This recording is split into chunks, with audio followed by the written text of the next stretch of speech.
Detheads and Violators. Welcome to the Deth-N-Vengeance show. I'm your host, Jonny Deth. With me always, Majin Drew, and the very, very evil Eddie Gein. Deth-N-Vengeance show, coming at ya.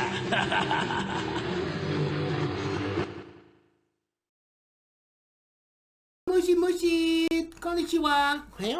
Yeah, konnichiwa. Anyway, hi, welcome to Deth-N-Vengeance. I am Jonny Deth. And I am Majin Drew. And this is Eddie Gein.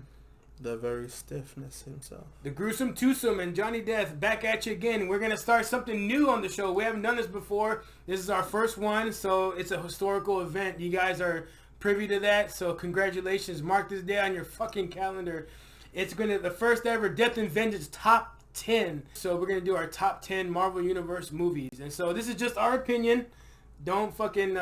don't hate us. Don't hate us. Don't bitch. This is just the ones we came up with. I mean, it might differ from yours.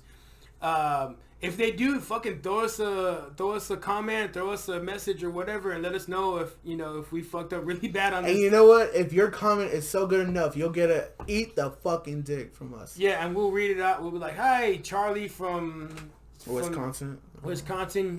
Eat a dick." No, you cocksucker. Hey, anyway, if we get rich, can we fly out and beat the shit out of the people who make comments? We're gonna be like, Jason, all these people on the internet that said I'm gonna eat you and then shit you out and then eat that shit and then shit you out. So the shit that from our shit and your shit and I'm gonna eat that shit and okay. Anyway, fuck this. And then Dixie just farted. I smell it. All right, top 10. Our number 10 spot, AntMan and Wasp. Ooh. I like this movie. I think the breakout character, I know Eddie feels about this, is, what's his name, Michael Pena? Michael Pena. We saw him in Ant-Man 1, but in this one, he really brought out his Michael Pena-ness. And people know what you mean when you say that. Yeah, there was a ton of parts where this part really felt really funny because Michael Pena was in it, where he tells a story, but it's in his voice thing. He did it 2 or 3 times. Yeah. And then they're like, so there was this time, right? Yeah, and then he's like going into it, and everybody's like, "What is it?" And they're like, "No, just let him finish." And then they're like, "No, just trust me, just let him. He'll get to it." And I like that we got to see Giant Man again. Yeah, that was fun to see. Well, that little Easter egg of him, Lawrence Fishburne's character. Oh yeah. But, anyway, so yeah, that was a good number 10. I mean, what's number 9? Number 9, Thor Ragnarok. Really? I like the Planet Hulk thing. You know what I mean? Like the whole. Yeah, me too. That was really cool. Jeff Goldblum as the Grandmaster. Doing his. I am the Grandmaster. I like the idea of the Planet Hulk that we actually got to see. I like that we got to see Planet Hulk, but also we got to see an Easter egg of Beta Ray Bill. He's someone who actually takes the mantle of Storm Chaser. Yeah. Stormbreaker. Whatever. I'm sorry, I'm thinking about Power Rangers for some fucking reason. Anyway, number 8, Civil War with Captain America and Iron Man. I liked it. It was cool to see that rift, because before that it was the first 2 Avengers movies, Age of Ultron and the first Avengers movie, and then this was like their first rift where they were like, you know what, fuck you, give me my shield back, fuck you, and it was like, Yeah, the only thing I didn't like about it was it took too long before it got to any action. Yeah. Like the airport scene was the first part where oh shit, they're actually gonna be But we actually got to experience T'Challa for the first time. I like that when they're doing that car chase and he's jumping out from the cars and shit. And in the middle of the freeway, right? Number 7, Spiderman Homecoming. This one introduces us to Tom Holland, who I think is a fucking great addition to the Marvel Universe, especially as Spider-Man. I liked how it introduced Tony Stark as like the father figure, and that that carried on in the other movies. And even now that Tony Stark's in the Marvel Universe is spoiler alert, 5, 4, 3, 2, 1, is dead or no longer around, so he's still keeping up the morals and the teachings of Tony Stark. So that's pretty cool. Any thoughts about Homecoming? I feel like Tony became Uncle Ben. Minute Rice. Yeah, because they don't really. They don't show Uncle Ben. Yeah. Like in the house, you see no fucking picture of Uncle Ben. Oh, there was an Easter egg when they're in the kitchen. There's a box of Uncle Ben. So technically, he was in the movie. No. That's fucked up. Too soon. Number 6 on there is Doctor Strange. Ooh. I didn't think I was gonna like this movie, and honestly, I didn't watch it in the theaters or anything. I watched it when it came on Netflix, actually, to be honest. And I liked it. I liked it a lot. I liked it a lot because it had really good comedy.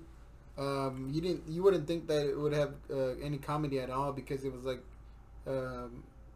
billed as a sci-fi movie and like a weird movie, but it did have some good comedy, and also the special effects were really good. And it's fun to say Cumberbatch. Cumbersnatch.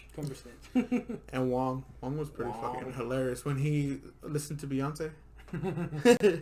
Anyway, continuing with the top 10, number 5. Guardians of the Galaxy Volume 2. This one I really like because you know why? I am a child of a single parent, and I never knew my father, and this was always a dream to somehow. I thought in a geek way I could find my father in space. That's sweet. Yeah, Your father was a living planet. Yeah. And no wonder I always took shits on him. A living planet, was he Uranus? No, but he was close to it. No, but I like the whole Yondu angle, you know. Hey, boy, you know, back on Terran, they wanted to eat you. You know, I saved They your never life. tasted Terran. They never had nothing like Terran before. I saved your life, boy. And then he ended up becoming the one that actually cared for him more than, you know, anything. You know, he may be your father, but I'm your daddy. And he had a great he had a great send off, you know what I mean? Like in the movie, you know, it was all like you know. I'm Mary freaking Poppins, y'all. The only thing I didn't like was Baby Groot. And I don't know, maybe I'm the only one that didn't. Come on, Baby Groot was adorable. I am Groot. I'd be like, I don't like Teenage Groot. This one is Teenage Groot. Oh, I am Groot. Whoa! Whoa, look at the size of the nuts on this one. This guy. Where the fuck did those acorns come out? What's number 4? Number cuatro is Black Panther. Ooh. And the only reason this one didn't get any higher on the thing is because the fight scene between Killmonger and Panther. The Black Panther. If you've seen it, there are some inconsistencies, and I actually looked up on this, and they actually rushed the movie, and that part, there's a lot of things that don't make sense, like visually, like visual effects that they didn't get to finish. For example, like, you know, with that little lighting train, whatever, like there's some parts where there's a thing on special effects where they do like it's called like a motion blur, where they'll speed it up really quick and make it blurry so that you really can't catch that there's not a lot of detail. So there's a lot of that I saw, and I know why they did it. It was for time constraints, that they were under budget and under time. But other than that, I mean, it was a great storyline, great action, great other special effects. Besides that one scene was good. I gotta say, the funniest part of this whole fucking movie was Andy Serkis. Claw. The whole fucking, I made a mistake. I made it rain. I like when he's all like, no, you can go, run. And the guy starts running, and he gets about like 20 feet, and he's all, and he goes, why'd you do that? Oh, because it looked like he was trying to run for the whatever.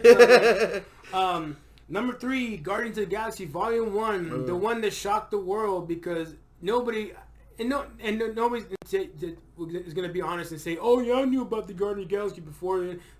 You didn't know who they fucking were. Guardian Galaxy was so fucking underclass in the comic book world. So yeah, it was like I'd seen comic books for them, but like everybody else, I was like, Guardians of the Galaxy, Superman or Spider-Man, Batman. I was like, no, I'm gonna go with something good. And so when I heard it, I was like, I know of them, but I had no idea any storylines or nothing. I remember seeing the comic books for them, and I was like, but I don't. Why would they pick that? It's like picking Iron Fist on fucking Netflix, you know? Soon. No, That's too soon. I'm Danny Rand. I'm the defender of Kunlun.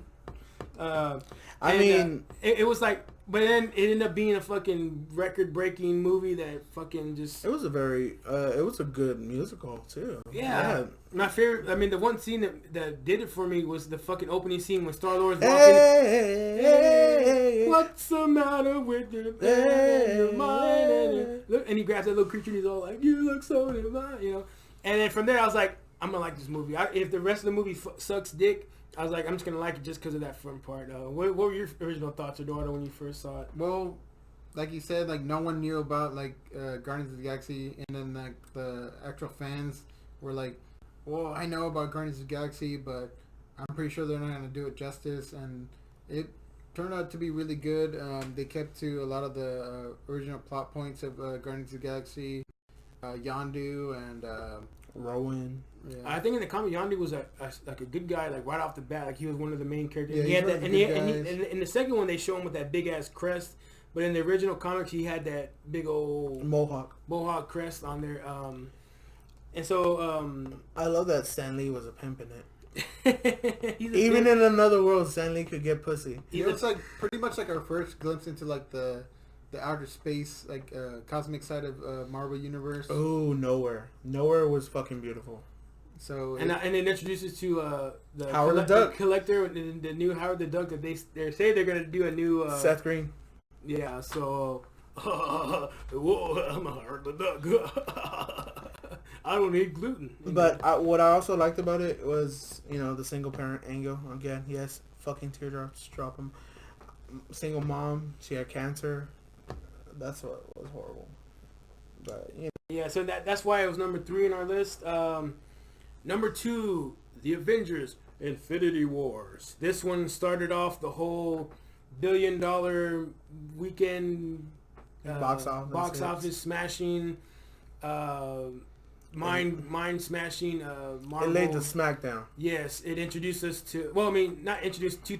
We saw him before in cutscenes and shit in the other movies, but this was actually introduced us to Thanos, like in the movies, like not in a cutscene, And he in the first 10 minutes of the movie, he beats the shit out of the Hulk and stuff, and just fucking blew my socks off. It was kind of like finally we're getting to see Thanos. We're going to see what the big picture is and the death of Loki. Like a lot of superheroes died in the first. Yeah, and if you watch the video we did review, I predict everybody's, oh my god, these people are dead. I'm like, they're not dead. I mean, yeah, they're dead. They're gonna bring some of them back, and sure enough, that was the case. Yeah, that was the case. But everybody was like, oh my god, that's like nobody's really dead. You really think they're gonna kill Spider-Man and all these characters off and just leave it at that? And honest truth, like that was the most heartbreaking I ever saw. And plus, there was a lot of comedy in this too. There was. Tony, it was pretty funny. What was it? The Doctor Strange was coming. He's all like, "All right, well, I'm gonna go get a sandwich. Oh, well, can you get me one too?" Yeah. And then do you have money? It was all like, "No." That whole scene with Thor and he's trying to get his Stormbreaker repaired or whatever. Oh yeah. And he goes to a dying son. He's like, if you go out there, it'll kill you. And then he's like, only if I die. Yeah, it's like, not until I'm dead or something like that. Or only if I die first, He's like, yeah, that's what it means. Sometimes, hold on, Robert. Sometimes to get the wife going, I'll talk like Chris Hemsworth. I'm like, hello, my name's Thor. I'm looking for my brother Loki. Hey, can you hold on to my, But yeah, it was a great movie, great film. Loved everything about it. I love how Thanos was emotional. Yeah, well, in the comic book, you kind of get a glimpse of that, but in this one, they almost made him sympathetic. Yeah, because like in the comics, I don't remember him being that emotional, like especially when Gamora dies. Yeah, and then spoilers. Yeah, and then the part when Mantis is on top of his head, and she's like, "Hurry up, he's really strong." And he's sad, he's in mourning, and you're like, really, like, because everybody thought, oh, he's just this, this cruel dictator that doesn't give a shit about anything. He killed his own adopted daughter and all that. They really gave him, yeah, they gave him like a three-dimensional layer. Yeah, like they personify him. Yeah, they gave him a human side so that you as the viewer are conflicted because you're like, I see that he's sincere about when he says he wants to. Yeah, he's gonna destroy half the life in the galaxy, but it's also it's for a reason. He's doing it to so that future kids that are gonna grow up, will, like you said, he goes, they'll be Survive. they won't know a world without full bellies and all this stuff. So in a way, I mean, it is, he's doing it for good. His mind is good reasons, and honestly, like not to sound cruel or anything, but there is a lot of places where there is famine and there is kids starving and there's not enough resources. I mean, there's not like natural resources, and so a lot of times when you hear about people starving, it's because of this stuff. You know what I mean? But you can't. Obviously we can't go around kill like thousands of people because That's why like bad guys are not really the bad guys. So I mean, he's doing a bad thing, but he's coming from a. Is there a law to destroy the whole world? God did it. Yeah, he did. He made a flood. Apparently killed everybody.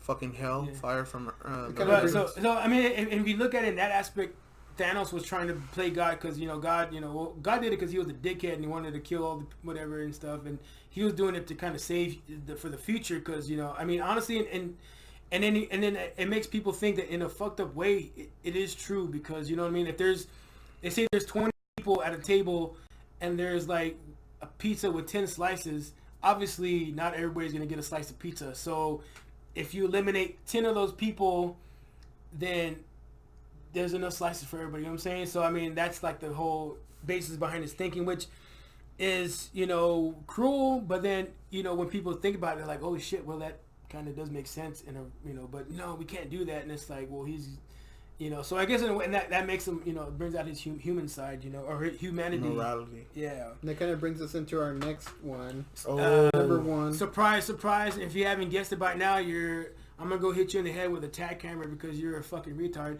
No, let's get Lucille. Yeah, I have him in the other room. Yeah, exactly. That is Avengers Endgame. Oh. This movie, we're not gonna go into too much detail on this because you need to watch the fucking first video, motherfuckers. Yeah, we did a previous video where we go in depth about it, but I mean, it's number one. It did billions of dollars in the box office. I mean, it absolutely dominated. And well, let's talk about like three of the major points of this movie. It had comedy, it had action, and drama. And it had resolution, because all the movies combined leading up to this end game, quote unquote, it had closure. You know what I mean? Like, yeah, it wasn't the closure we were waiting for, but it was a hard closure. It ended with peace on Earth. I mean, everything was as quiet for now. I don't say back to normal, but like, I want to say quiet, like quiet. Yeah, now. I mean, there were people that died that weren't coming back, but like Hawkeye got his family back. He lost his sister. Captain America got to be with a woman he loved, go back in time and live a long life with her. What's her name? Potts' daughter got to know that her father was a hero. And you know what, guys? I love you 3000. Fuck you, dude. I'm gonna cry. And with that, we have to say goodbye. Goodbye. That was our top 10. Like I said, don't kill us. Don't murder us on the fucking comments. If you have a different top 10, or if you think we should have, number 5 should have been number 2, or number 2 should have been number 5, let us know. Let us know where we fucked up, and give us your comments. Throw us a like. Show us some support. That was our first ever top 10. We will have more of those to come in different categories. And so I'm Jonny Deth. I'm Majin Drew. This is Eddie Gein saying, remember, sometimes death is better. And I love you 3000.